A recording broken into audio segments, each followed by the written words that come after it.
sir. Good to see you. Hi, Elizabeth. How are you? Nice to see you. Andre Harrell. Good evening. It's my pleasure. I feel like we did exactly what we were told to do in the best possible way. Any person that walked in there would really feel like they got into a time machine and were transported back to 1930s Harlem.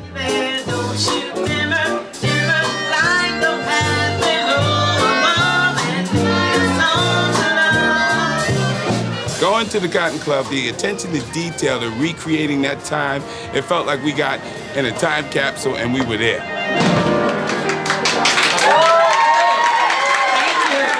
Ladies and gentlemen, we have honored guests here this evening, Mr. Tommy Hilfiger and Mr. Andre Harrell.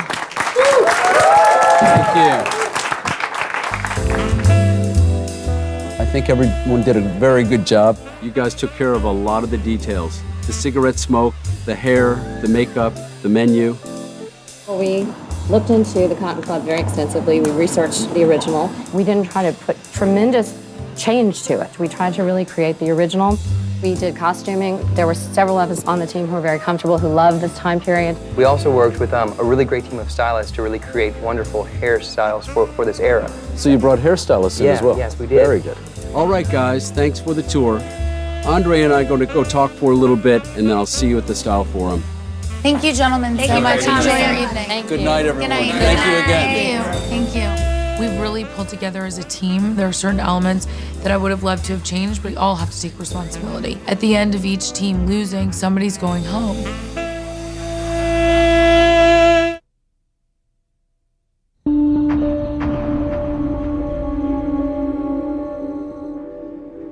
We're all really nervous. We're in the middle of a situation where one person on the losing team is not coming home. I'm gonna be nervous for a couple hours, and I'm gonna come back here and celebrate. I came here to win. I did not come here to lose anything. I don't know what that means. Ellie, Okay, the elevator's here. Come Let's on. G-O go. It's a nerve-wracking experience, you know. To just, you know, you get in there and your blood's pumping and your heart's racing. And you're thinking to yourself, what is this guy gonna say tonight? You know, what is he gonna do?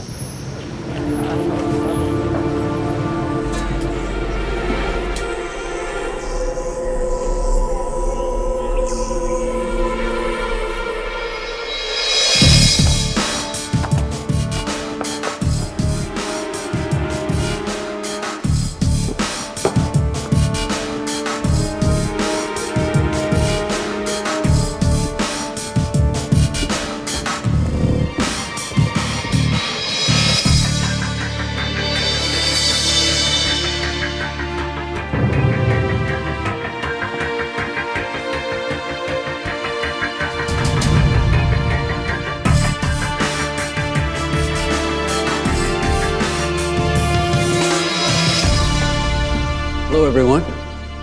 Hi. Before we start talking about the Cotton Club and Studio 54, I would like to talk about the Hamptons for a moment. I invited 2 members from each team to the Hamptons to a party hosted by my friend and fellow designer, Alex Garfield. I wanted to test your social skills and your behavior. You were there not only to represent me, but also to show me how you handle yourself. I would like to congratulate James on being a real gentleman. Everyone was very impressed with your social skills and your behavior. Thank you. And Jessica, you were a real lady. Thank you. Jeff, Yes, sir. the entire time we spent together in the Hamptons, you just talked about yourself. And I wasn't the only one who felt that way.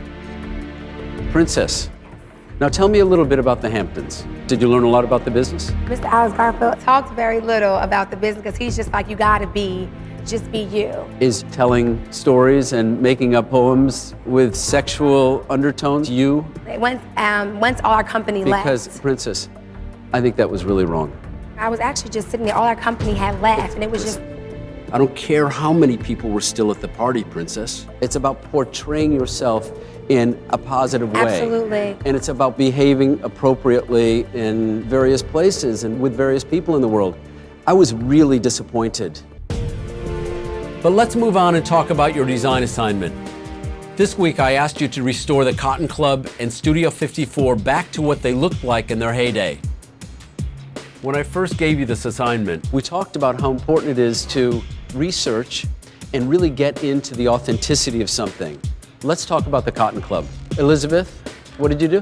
I did the research. We all picked out the props together, but I definitely had a major hand in the interior. In decorating. I mean, I was You were there doing it. big time. Elizabeth, how would you judge Wes's contribution on a 1 to 10? I think in the 4 or 5 realm, because he hasn't really had an opportunity to really show where his strengths You are. know, I think if And you would ask other teammates, maybe I would have different numbers. But I wasn't Shauna, what do you speaking- think? How do you grade Wes? Do I get to rate Elizabeth too? I think he's 8 to 9. I 8 think to he's 9. great. Deanna, what about Wes? 8 to 9, 8 to 9. absolutely. Wes, who contributed the least? Elizabeth. Elizabeth did. I disagree with that, Mr. Hilfiger. I feel Deanna, who contributed the least? Elizabeth. Elizabeth did. Wow. Shauna, who Elizabeth. contributed Elizabeth the least? Felix? I would say Deanna, probably. Deanna? The costume shopping is somewhat of a controlled environment, and it takes less hustle and bustle ever been to a well, costume I'll just wait then until you give me a chance. Shauna, what do you think about what Felix is saying? It's outrageous because costuming. outrageous. Well, I only had half a comment before I was railroaded. I'd love to speak on Costuming it. is so incredibly time-consuming, and Deanna did a tremendous job. And I also have to say about Wes, he gets an 11 from the business. It was completely creative. Sometimes you have that's to make true. decisions. Excuse me. That's a huge If I thing. could So get a I gracious totally moment to disagree. speak. Okay, guys, stop. This team is clearly divided, and that's not good. So let's talk about Studio 54. How did you develop your design concept for the club? Chris Cortez. I think the theme of the party was going to be the thing that was going to allow all the creativity that happened.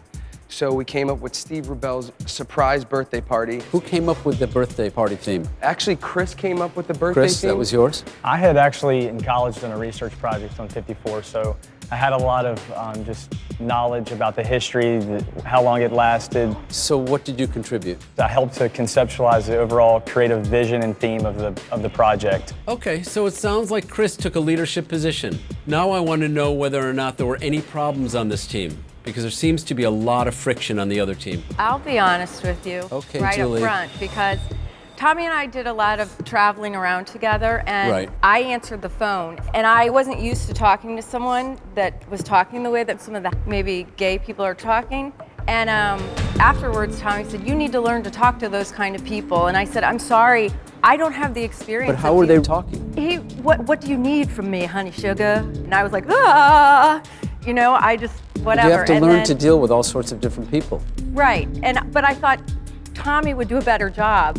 Tommy, what was your opinion on this? I believe that people should be tolerant of all different kinds of people. Julie is from St. Louis, and she was kind of in denial that there was anybody like who I am in St. Louis. No, I said there probably is, but I haven't met them. I got married when I was 20, and I hang out with moms and dads and their kids. Okay, I think I've heard just about everything. Listen, let me tell you what I think. As you know, Andre Harrell, the former CEO of Motown Records, was there to advise me. Let's start with the Cotton Club. When Andre and I walked into the Cotton Club, we both felt like we'd stepped into the 1930s. It was very authentic. The ambiance was there, from the shoes to the trousers to the top hats. Every single detail was taken care of. You really took me back to that era. When I looked around Studio 54, I didn't get the big glamour that existed back in the 70s when I was there. I think the VIP area was not authentic. I think the costumes were not thorough and complete. I think that it lacked that big energy. Cotton Club, you've won. Yes! Oh, God, so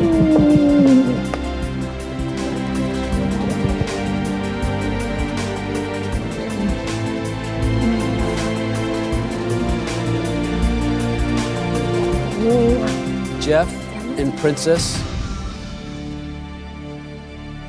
you are very lucky this week. Studio 54, we've got to talk. So I can decide who to send home.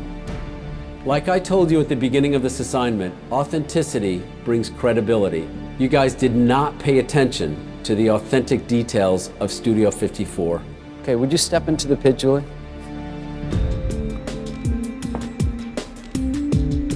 Chris, Cheryl, would you please come in?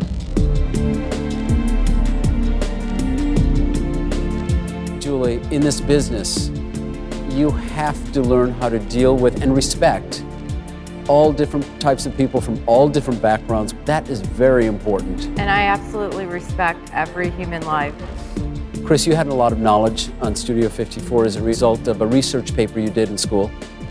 Did you share enough of that with your teammates, do you think?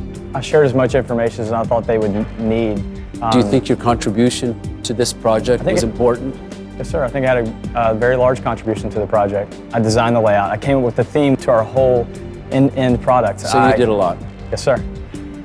I think you can ask anyone on the team that my name is on a lot of what happened to the final product. Chris, that is my concern. When I was in that club, I did not feel the vibe or the image of Studio 54. If you're going to take credit for the overall vision, then you're ultimately responsible for its success or failure. Chris, you're out of style. Take the runway.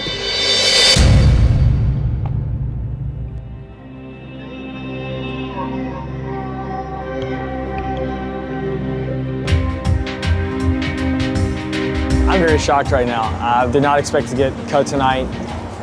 I kept my integrity, and that's what's important to me.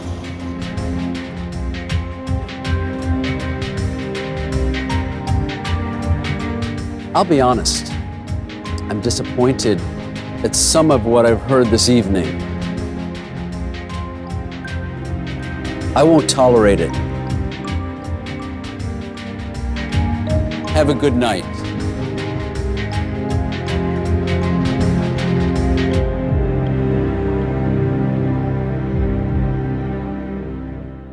Stay tuned for scenes from our next episode. Next week on The Cut. This is absolutely crazy. The teams get their most demanding design challenge yet. It's like surgery. A confident princess aims to sew up the competition quickly. You got this. The pressure pushes Tommy to the edge. There's too much noise around me, so move. And Liz and Jeff go head to head. Will you let me do the talking? Who's fashion forward and who's out of style? Take the runway.